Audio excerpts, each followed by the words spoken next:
Les jeudis de l'économie avec la BCI. BCI, la banque partenaire de tous les entrepreneurs calédoniens. Bonjour à tous, les jeudis de l'économie consacrés cette semaine à l'économie des seniors. Quelles sont les activités qui leur sont proposées? De quels avantages peuvent-ils profiter? Est-ce compatible avec leur pouvoir d'achat?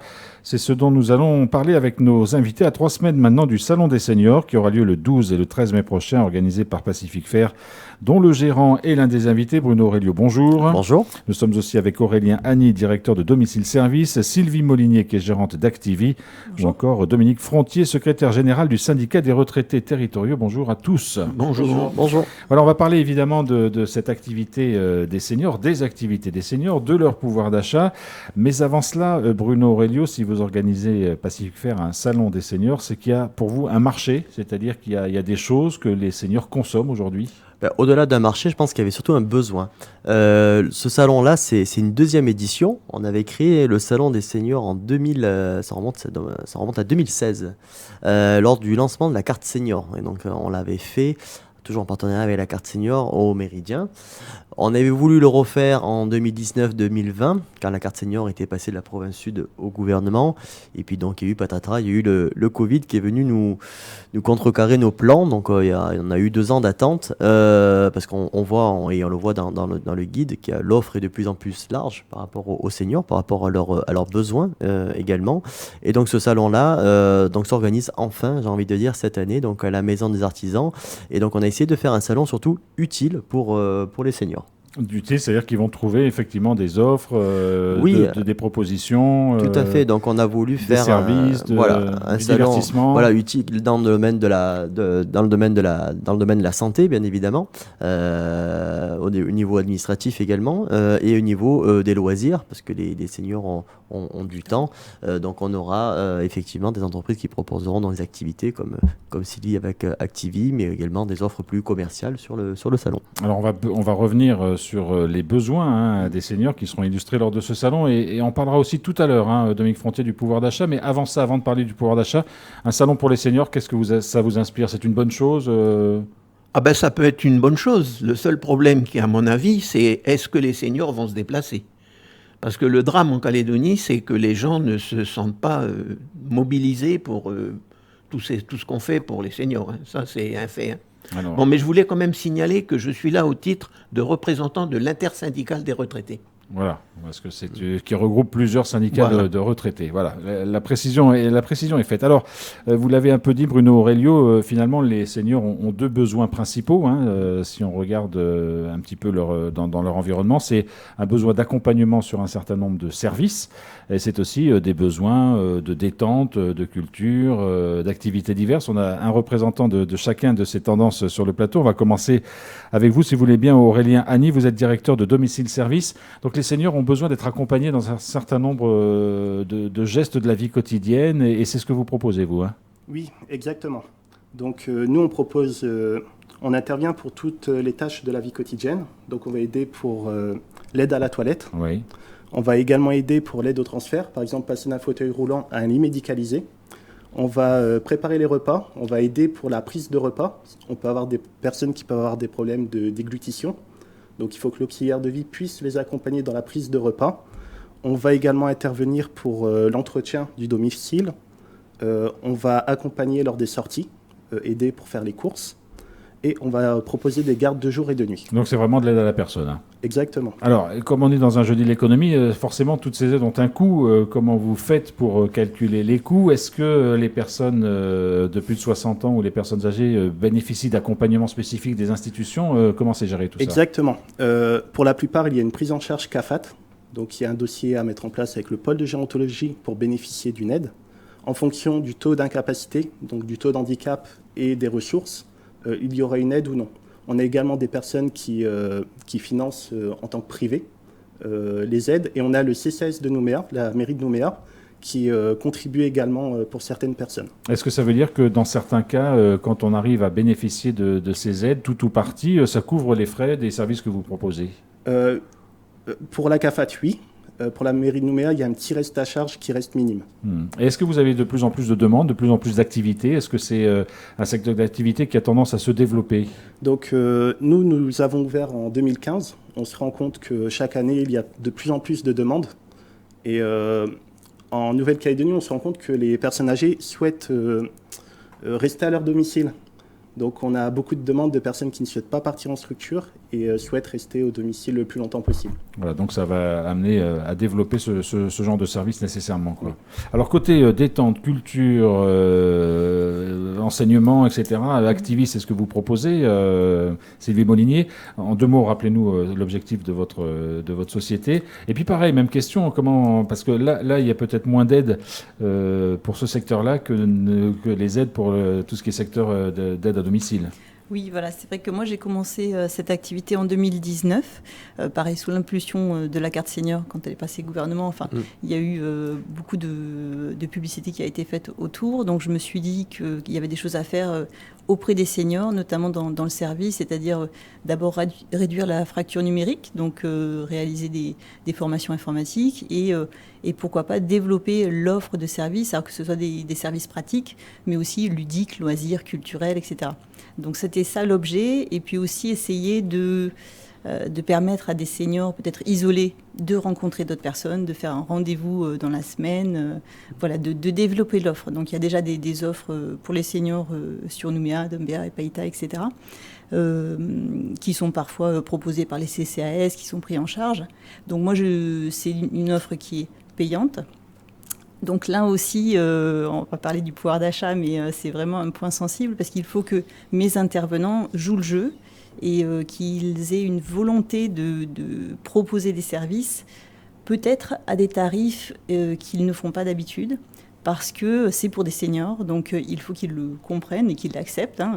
Et voilà, donc ça me permet moi d'essayer de réduire les coûts au maximum, pour que ce soit accessible au plus grand nombre.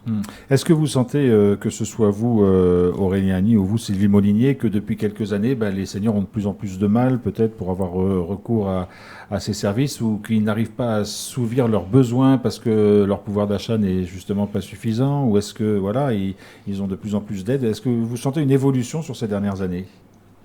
Moi, je considère qu'au niveau des aides, depuis 2015, il y en a tout le temps, il y en a toujours autant. On se rend bien compte qu'il y a certaines communes qui s'investissent davantage. Même pour les déplacements, il y a des aides qui existent. Donc non, moi je pense que ça va dans le bon sens. Pour vous, Sylvie Molinier? Moi je pense qu'ils sont vraiment demandeurs d'activités nouvelles. Et après, au niveau du pouvoir d'achat, bien sûr, j'ai cette remarque-là qu'ils ne peuvent pas se le permettre.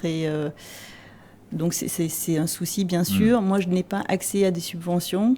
Donc, j'essaye de proposer quelque chose. Si vraiment ça ne rentre pas dans leur budget, j'essaye de les orienter vers des structures, des associations qui proposent des activités gratuites. Voilà.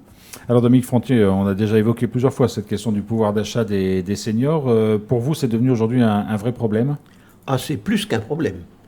D'abord, je voudrais dire que dès que vous êtes retraité, vous êtes ignoré des pouvoirs publics. On ne vous connaît plus. On ne vous connaît que le jour où il y a une élection. Ça, c'est un fait. Hein. Le drame des retraités maintenant, et de nombreux retraités en Calédonie, c'est que depuis, je vais dire, une dizaine d'années, le pouvoir d'achat est en baisse tous les ans. Tous les ans, les retraités perdent du pouvoir d'achat. Nous, à la CLR, encore plus que les autres. Hein. Je vous donnerai un exemple, enfin des exemples, mais c'est abominable. Le problème qu'il y a, c'est l'alimentation qui augmente dans des coûts phénoménaux. Les transports, le carburant, l'électricité, tout augmente. Eh bien, malgré cette année que les retraités CAFAT ont eu 3% d'augmentation, mais ça ne comble pas la perte de pouvoir d'achat. Nous, par contre, à la CLR, depuis juillet 2010, on n'a jamais été augmenté. Juillet 2010, on est en 2023. Plus, on nous a mis 5% de minoration de pension pour sauver la CLR. Vous connaissez le résultat, hein, on est au bord de la faillite. Je prends mon cas, mais on est 3500 à peu près pareil. On perd entre 30 et 50 000 francs par mois sur nos pensions. Depuis 2006, je touche moins maintenant qu'en 2006. Mais bon, donc il y a une perte réelle de pouvoir d'achat. Et moi, je m'inquiète énormément, c'est pour les petites retraites. Je ne sais pas comment ils font. Quand vous voyez les coûts de l'alimentation... Une petite retraite, ça peut être combien à peu près? Oh bah écoutez, je prends des retraites CAFAT avec la complémentaire, allez, on va dire entre 150 et 180 000 francs. Mais comment voulez-vous que ces gens-là vivent quand ils payent un loyer, l'eau, l'électricité, le carburant, parce qu'il faut bien quand même aller au magasin ou ailleurs. L'alimentation? Je vais vous dire, le soir, c'est bol de thé et ça, ouais. Faut pas se faire d'illusions. Hein. C'est comme ça. Alors, quand en plus il faut aider les enfants ou les petits-enfants, ça devient dramatique. Parce que vous prenez Écoutez, je cite un exemple, un couple qui travaille, qui débute dans la vie, et qui a 2 gosses, une crèche, c'est entre 80 et 105 000 francs par mois. Comment voulez-vous que les gens y arrivent? Mais c'est impossible. Donc le pouvoir d'achat en Calédonie est devenu quelque chose de terrible. La perte de pouvoir d'achat, je ne sais pas si nos élus s'en rendent compte. Vous savez, nous, l'intersyndicale, on a sollicité des entrevues avec tous les élus, gouvernement, congrès, tout. Personne ne nous répond. Hein. Alors il y a le problème des petites retraites, il y a des gens aussi qui conservent un certain pouvoir d'achat, même s'il a tendance à s'éroder. Est-ce que, on en a parlé, hein, Bruno Aurelio, vous l'avez évoqué, je crois, la mise en place de la carte senior il y a quelques années, est-ce que ça a permis de changer les choses? Est-ce que c'est quand même pour vous des initiatives positives? C'est positif. Le seul point négatif, c'est que vous n'avez quasiment rien concernant l'alimentation sur la carte senior. Ça, c'est dramatique. C'est dramatique parce que... Vous voyez, par exemple, la carte senior dans une certaine station-service, c'est très important. Et du reste, moi, quand je discute avec le gars, il me dit que depuis qu'il y a eu la carte senior, il a eu de nombreux clients en plus. Par contre, il faudrait que ce soit dans l'alimentation. Et malheureusement, on a un blocage, mais de tout ce qui concerne l'alimentation. Ils ne veulent pas rentrer dans le système. C'est dramatique. Alors Sylvie Molinier, vous êtes un petit peu en bout de course, j'allais dire, des besoins des seniors. Quand je dis en bout de course, c'est-à-dire qu'ils viennent vers vous une fois qu'ils ont rempli toutes leurs autres obligations. Mais bon, ils ont besoin de se former, ils ont besoin de se divertir, ils ont besoin de sortir quand même. Mais ils vous disent aujourd'hui que c'est quand même de plus en plus compliqué? Moi, j'ai des gens heureux, en fait, ça va. Mais ceux qui viennent vous voir, c'est des gens qui ont déjà un certain pouvoir d'achat. Alors, c'est vrai que moi, l'objectif pour Activi, c'était de permettre à des personnes isolées, comme je le disais, de sortir et de rencontrer du monde. Néanmoins, les personnes qui cherchent les informations, que ce soit des informations payantes ou gratuites sur les activités, c'est des gens qui sont dans cette bonne spirale positive. Alors, je ne suis pas assistante sociale, mais c'est vrai que moi, à la base, mon but, c'était ça. Alors, je ne sais pas, je peux lancer un appel pour m'associer avec des gens qui ont besoin qui savent où trouver ces personnes, mais c'est vrai que la différence, c'est ça. Peut-être que les personnes qui sont dans le besoin se replient sur elles et ne vont pas chercher l'info. Et les autres, qui ont le pouvoir d'achat, vont vers ces activités-là et recherchent des loisirs plus facilement. Alors après, ils font attention à leur budget, comme tout le monde. Mais voilà. Donc c'est vrai, peut-être on n'a pas le même public. Alors que vous, Aurélien Annie, finalement, comme c'est souvent un accompagnement à la personne parce qu'il y a un problème de mobilité ou de disponibilité, voilà, vous avez affaire à toutes les catégories, j'allais dire, de retraités et de personnes âgées. Hein. Exactement. On a affaire à toutes les catégories. Donc on a des personnes qui peuvent être très dépendantes, chez qui on va passer tous les jours, plusieurs fois par jour. On a des personnes qui souhaitent simplement sortir et dont ils ne peuvent pas bénéficier de prise en charge, donc ils vont payer par eux-mêmes. On a vraiment toutes les catégories de personnes. Dominique Frontier, ça c'est quand même un point positif, c'est-à-dire qu'il y a un certain nombre de dispositifs d'accompagnement, en tout cas sur les besoins essentiels dont peuvent bénéficier les personnes âgées et les retraités. Oui. Mais c'est quand même limité, et ce n'est pas toutes les communes, hélas. Moi, je me pose la question tous les jours, comment font ceux qui ont des petites retraites? Alors là, le maintien à domicile, c'est une excellente chose, parce que, vous savez, on préfère rester chez soi qu'aller en maison de retraite, surtout quand on connaît les prix des maisons de retraite. Oui, c'est ce que je veux dire, même en termes de coûts. Mon ex-épouse, puisqu'elle vient de décéder et est passée par là, c'est pas tout le monde qui peut se payer la maison de retraite. Mais je regrette qu'en Calédonie, je ne connais pas ce qui se passe en France, mais en Calédonie, les élus ne prennent pas en considération le problème des anciens. On est, je pense, confondu CAFAT, territoriaux et État, on doit être, je pense, à peu près 40-45 000. ils ne se rendent pas compte que ces 45 000 votent. Ils risquent d'avoir des surprises l'année prochaine. Hein. Alors peut-être que le Salon des seniors va mettre en lumière tout ce marché-là et toutes ces personnes-là. C'est ce que j'avais demandé à Bruno Aurelio. Voilà, il y a quand même autour des activités des seniors beaucoup de choses qui sont qui existent et qui vont se montrer d'une certaine façon à l'occasion de ce salon. Oui, effectivement, nous, ce qu'on a voulu faire, c'est vraiment un salon utile. Hein, je me répète un peu, donc on aura une quarantaine d'exposants et c'est vrai que on a essayé d'avoir un salon homogène entre guillemets. C'est-à-dire que le but c'était pas d'avoir tous les EHPAD, tous les sociétés de soins à domicile et de concentrer vraiment sur que la santé. Non, donc il y aura effectivement 2-3 EHPAD, la résidence de la mutuelle des fonctionnaires par exemple. Il y aura également du maintien à domicile, donc avec Aurélien par exemple.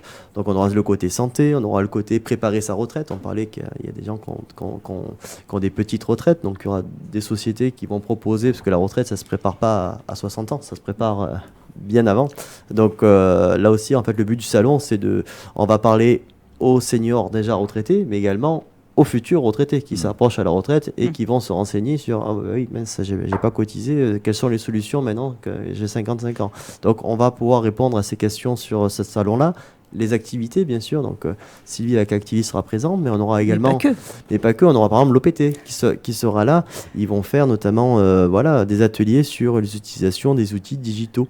Donc ça, c'est une bonne chose. On est dans l'ère du numérique, donc il faut aider, accompagner les seniors à rentrer dans le numérique, par exemple.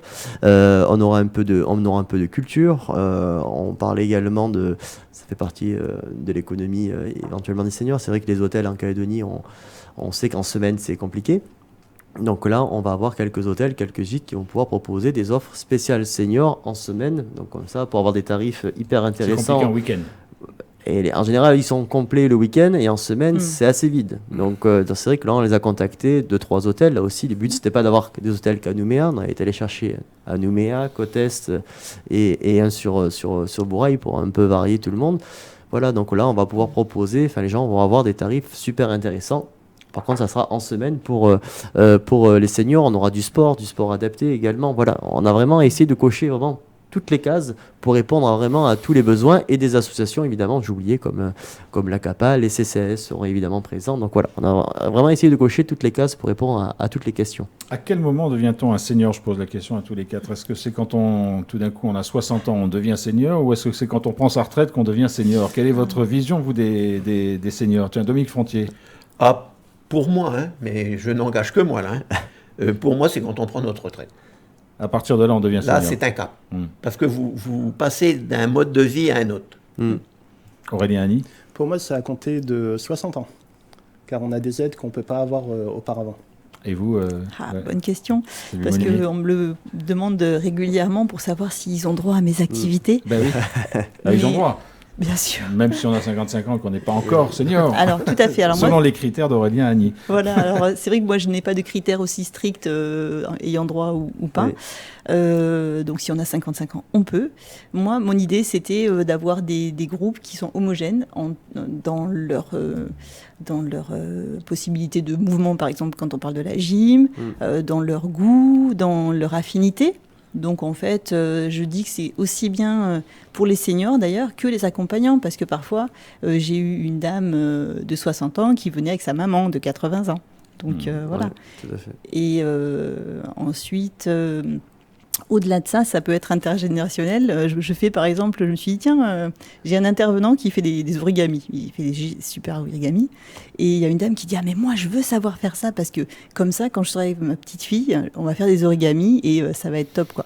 Et tant mieux si ça peut être intergénérationnel. Voilà. Je vous pose quand même la question, Bruno Aurelio, pour vous. Je vais reprendre mon slogan, c'est à partir de 60 ans.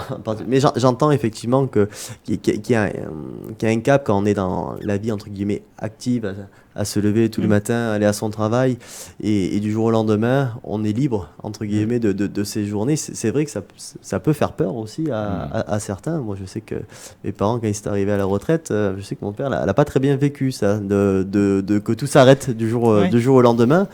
Donc, pour ça, effectivement, c'est super qu'il y ait des gens comme Sylvie pour pour aider. Oui. les Alors gens. c'est l'occasion de rappeler, Dominique Frontier, qu'une retraite, ça se prépare non seulement sur le plan financier, parce que voilà, il y a des conséquences souvent importantes, mais aussi sur le plan de l'organisation, sur le plan même de la vie morale, quoi. Ben, ce qu'il y a, c'est que vous savez, je reviens toujours, je prends mon cas, quand vous êtes en activité, vous avez des collègues, vous avez, Voilà. où j'étais au service, on avait des gens qu'on contactait. Le jour où vous êtes à la retraite, vous êtes chez vous tout seul. Tout seul. Donc il faut s'y préparer. Ah, mentalement, Il faut s'y préparer. il faut C'est savoir ça. Hmm. Et il y en a qui au début supportent pas. Oui.